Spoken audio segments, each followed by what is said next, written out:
just to the west of Penguin. We're going to walk in and do our penguin walk. So I'll just give you a look at the beach.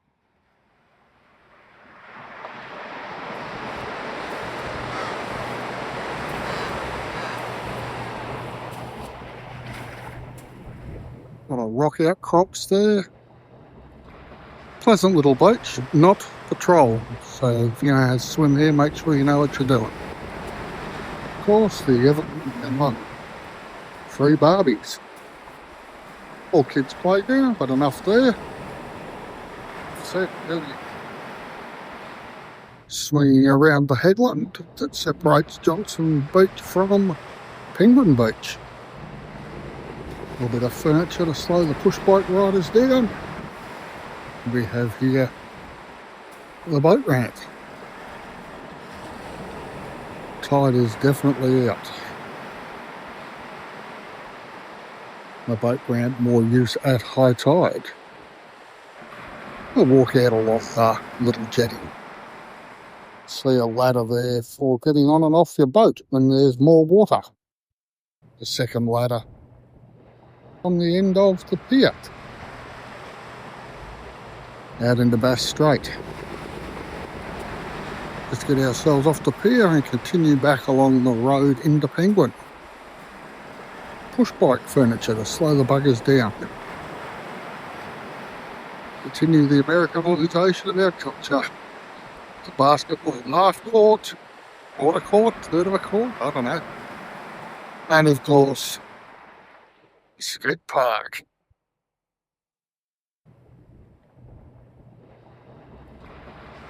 Not really something I know about, but that looks like one to me.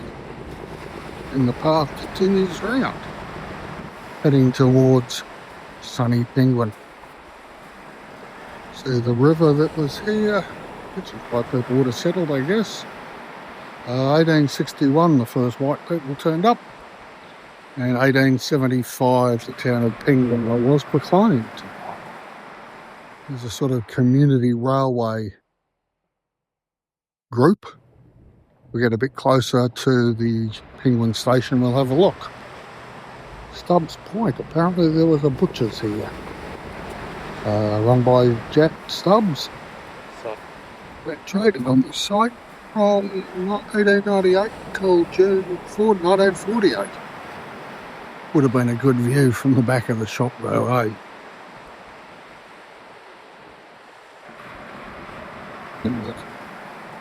They seem to be quite busy packing away down there. They know you're in Penguin and you see bins like this. Council did want to get rid of them apparently. The locals kicked up a hell of a stink and the elaborate tops were added to them. Now, they didn't fill up with water or allow birds to scavenge. It's crossing over the main road as we're coming up to station. Get in closer and have a closer look. These tracks are also part of the main Burnie to Devonport line, so they get used by commercial trains. But there's another set over there the local group play on. You'll notice that these have the steel sleepers on the railway group's line that we saw at the Don Railway. I'll link that at the end of the video for you. One of the first people to be interested in maintaining the railway heritage of Penguin. This then is Penguin Railway Station. A standard shape, bit of a veranda, somebody get on and off the trains, because it's fenced off now so you can't.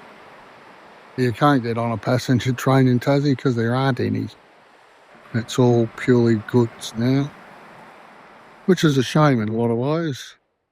The only ones left that sort of run are the touristy ones down at Queenstown, which was the video before this one, if you want to have a look at that.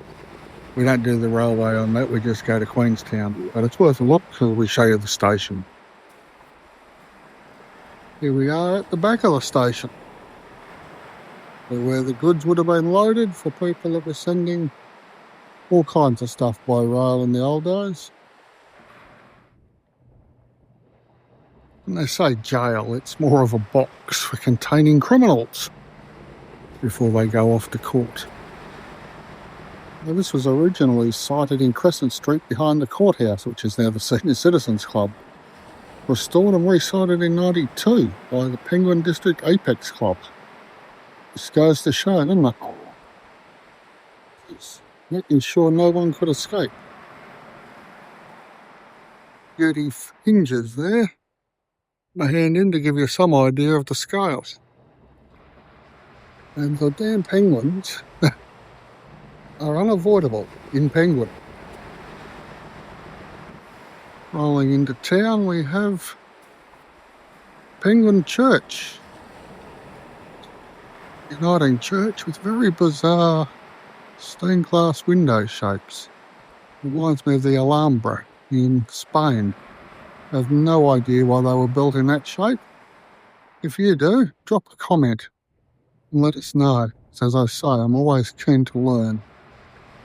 There's a shot from the other side, quite an impressive building. In case you'd forgotten, there's a few more penguins for you. My understanding is that there were a lot here originally, which is why the place is called Penguin. Not sure so many of them come ashore anymore, and there's a lot of dogs around, so it's probably the end of them. Another one of the little fellas. Little bit of your traditional community artwork. A bicentennial project by the look at it. No, 2020. Not 2000, so who knows. But, rather pleasant. And another reminder, just in case you'd forgotten where you were.